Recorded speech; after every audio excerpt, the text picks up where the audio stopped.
तो डिस्टेंस और डिस्प्लेसमेंट पे थोड़ा एग्जाम्पल देख लेते हैं हम लोग, ठीक है। जैसे डिस्टेंस, डिस्प्लेसमेंट, डिस्टेंस क्या है आपका स्केलर क्वांटिटी है, डिस्टेंस क्या है स्केलर क्वांटिटी, लेकिन डिस्प्लेसमेंट क्या होता है वो क्या है वेक्टर क्वांटिटी।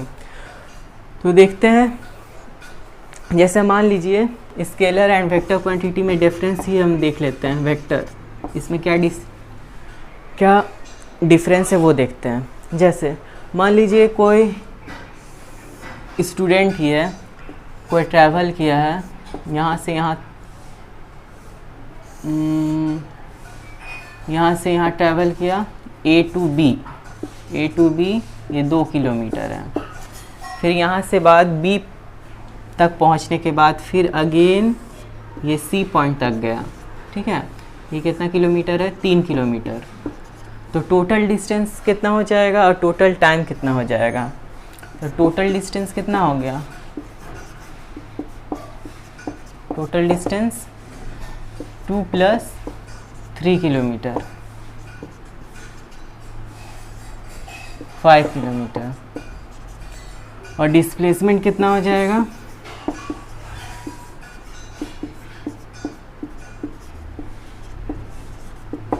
डिस्प्लेसमेंट भी 5 किलोमीटर। हम लोग क्या लेते हैं डिस्प्लेसमेंट में, इनिशियल पोजीशन से और फाइनल पोजीशन से जो डिस्टेंस होता है उसको हम लोग डिस्प्लेसमेंट बोलते हैं। तो कितना हो जाएगा वो भी 5 किलोमीटर हो जाएगा।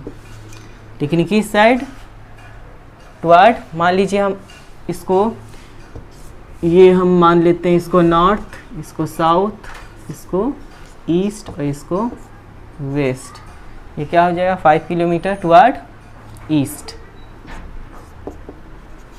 ठीक है। और आते हैं, अगर कोई स्टूडेंट है जो A से B गया है, A से B तक गया और B से वापस B से फिर C तक गया, ठीक है।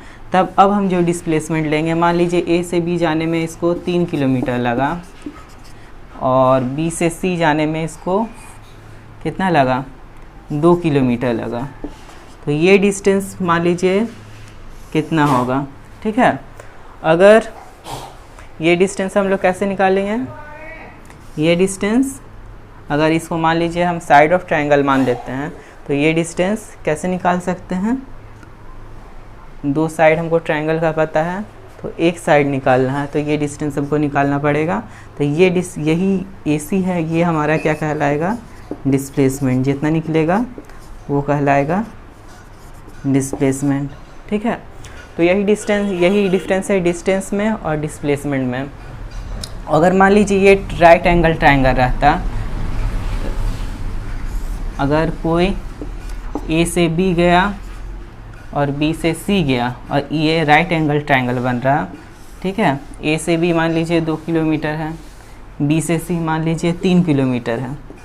तो AC क्या हो जाएगा, हम लोग पाइथागोरस थ्योरम से निकाल सकते हैं। AC = √AB² + BC², ये हो जाएगा 2 किलोमीटर का स्क्वायर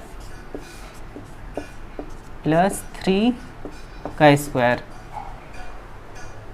तो ये कितना हो जाएगा √13 किलोमीटर। तो ये हो गया मेरा आपका डिस्प्लेसमेंट, ठीक है।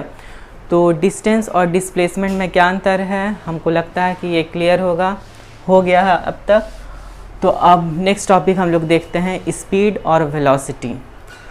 मेरा नेक्स्ट टॉपिक क्या है, स्पीड। जैसे स्पीड से हम लोग क्या समझते हैं, स्पीड क्या होता है, जैसे अगर कोई आदमी एक ही काम है, मान लीजिए एक काम को कोई आदमी 10 मिनट में काम कर रहा, एक काम को 10 मिनट में पूरा कर रहा कोई वर्क को, और वही सेम काम को कोई 20 मिनट में काम करता है। ये सेम वर्क है, सेम वर्क,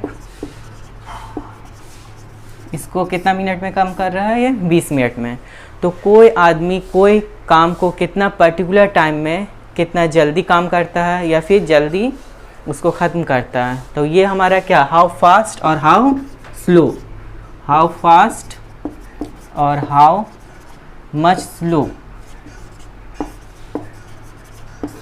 यही फिज़िकल को यही हमको मेज़र करने के लिए कोई आदमी कितना फास्ट काम कर रहा है या कोई कितना स्लो काम कर रहा है, इसको मेज़र करने के लिए जो फिज़िकल क्वांटिटी का हम लोग इस्तेमाल करते हैं, जो फिज़िकल क्वांटिटी का इस्तेमाल करते हैं वही हम लोग क्या बोलते हैं, उसको स्पीड बोलते हैं। जैसे आप लोग फास्ट बॉलर को जानते होंगे, पाकिस्तान का पहला मतलब पहले आप लोग मैच देखते होंगे, पहले हम देखते थे लेकिन अभी हमको याद नहीं है। शोएब अख्तर को आप लोग जानते होंगे, जो क्या था, बहुत ही फास्ट बॉलर था। कैसा था? Fast bowler. तो वो क्या करता था, बॉल को इतना स्पीड फेंकता था कि बैट्समैन को उसको रिएक्ट करने का रिएक्शन टाइम उसको कम मिले।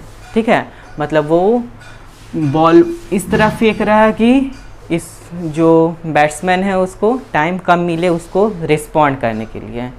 ठीक है, तो उसी के हिसाब से अगर मीडियम पेस बॉलर को हम अगर कंसिडर करते हैं तो वो अगर बॉल फेंकता है तो वो ज़्यादा बैट्समैन के पास टाइम अवेलेबल रहेगा कि वो तुरंत उसको रिएक्शन कर सके, मतलब तब बैट्समैन के पास ज़्यादा टाइम अवेलेबल रहता।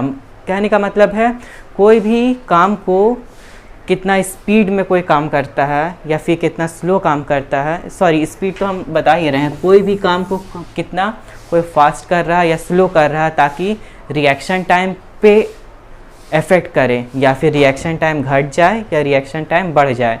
तो वही मेज़र करने के लिए जो फिज़िकल क्वांटिटी का इस्तेमाल करते हैं उसको हम लोग क्या बोलते हैं, स्पीड बोलते हैं। ठीक है, तो स्पीड को हम लोग मैथमेटिकल टर्म में कैसे देखते हैं वो देखते हैं। मैथमेटिकल टर्म में हम स्पीड को क्या बोल सकते हैं, how much a distance covered bye a particular man eight a particular time, मतलब कोई पर्टिकुलर टाइम में वही डिस्टेंस को एक पर्सन कितना कम टाइम में काम कर रहा है या कम टाइम में या फास्ट, मतलब कितना फास्ट काम कर रहा है।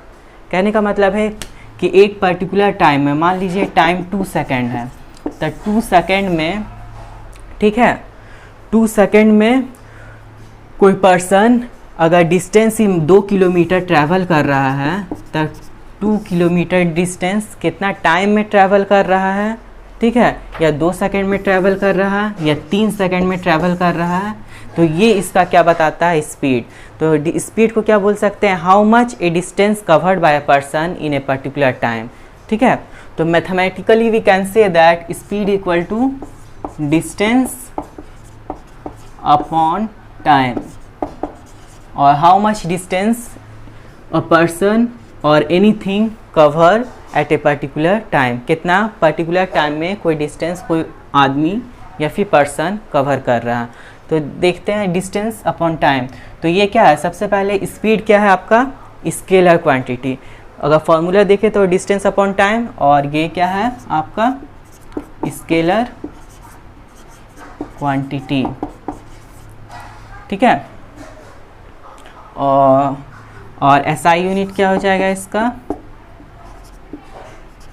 एसआई यूनिट क्या, डिस्टेंस का एसआई यूनिट क्या होता है, मीटर, और टाइम का होता है सेकंड। तो इसको हम लोग क्या बोल सकते हैं, मीटर पर सेकंड। इसको आप इस तरह भी लिख सकते हैं या फिर इसको इस तरह भी लिख सकते हैं, और दैट मीन्स डिस्टेंस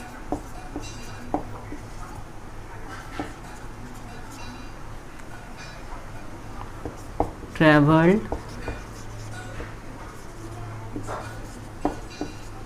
पर यूनिट टाइम।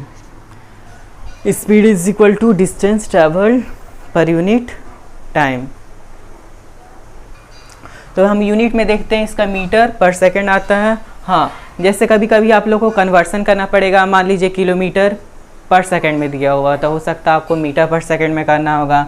वो डिपेंड करता है किस टाइप का, अगर आगे आप लोग न्यूमेरिकल बनाएंगे तो कैसे चेंज करना है यूनिट कन्वर्सन, वो आप लोग आगे पढ़ सकेंगे कि आप किस तरह हम लोग कन्वर्ट करते हैं। जैसे मान लीजिए 1 किलोमीटर में तो जानते हैं आप लोग कितना होता है, 1000 मीटर। तो उसी तरह 1 आवर में कितना हो जाएगा, 60 सेकेंड। 1 आवर में 60 × 60 सेकेंड। मान लीजिए 1 किलोमीटर पर आवर है, इसको हम लोग को मीटर पर सेकंड में कन्वर्ट करना है। तब हम लोग क्या कर सकते हैं, 1 किलोमीटर मतलब 1000 मीटर और पर आवर मतलब 60 × 60 सेकेंड। तो ये क्या आ जाएगा, 1 किलोमीटर आवर इक्वल टू, इसको आप लोग कैंसिल कर सकते हैं, 1 0 कैंसिल, ठीक है। तो ये हो गया 5, एक ठो कैंसिल हो गया, और 2 3 जा 6, 2 5 जा 10, ये हो गया 5/18 मीटर पर सेकेंड, मतलब 1 kilometre per hour equal to 5/18 metre per second. मतलब कहीं कहीं आप लोग को ये कन्वर्सन मिल सकता है। मान लीजिए आप लोग को किलोमीटर पर आवर को चेंज करना है मीटर पर सेकेंड में, तो ये प्रोसेस से आप लोग कर सकते हैं, कुछ याद करने का नहीं ज़रूरत है, ठीक है। तो हम लोग डिस्प्लेसमेंट क्या, ये वेलोसिटी क्या होता है वो देखते हैं। तो वेलोसिटी क्या होता है, जैसे आप लोग स्पीड समझ गए हैं, सेम उसी तरह अगर डिस्प्लेसमेंट का टर्म में हम स्पीड को बोलें तो वो क्या हो जाता है, वेलोसिटी। डिस्प्लेसमेंट क्या होता है, डिस्प्लेसमेंट में हम क्या करते हैं, पर्टिकुलर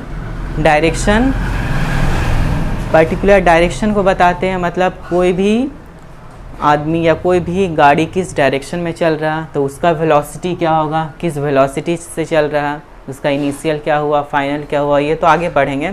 लेकिन अगर हम डिस्प्लेसमेंट पर यूनिट टाइम बोलते हैं तो वो हमारा क्या कहला जाता है, बस वेलोसिटी। और ये क्या है, ये वेक्टर क्वांटिटी है, इसको रिप्रेजेंट करते हैं हम लोग v बराबर s, इसलिए इसमें वेक्टर साइन दिए हैं s/t, ठीक है। SI unit metre per second. तो कंपैरेटिवली आप लोग देख सकते हैं स्पीड क्या होता है, डिस्टेंस अपॉन टाइम, वेलोसिटी क्या होता है, डिस्प्लेसमेंट पर यूनिट टाइम। ये एक स्केलर क्वांटिटी है और ये वेक्टर क्वांटिटी है। वेक्टर इसलिए है क्योंकि डिस्प्लेसमेंट है, displacement vector, that means velocity term whole is vector quantity, और SI unit metre per second होता है। और नेक्स्ट आप लोग का आता है new concept, average speed and average velocity क्या होता है।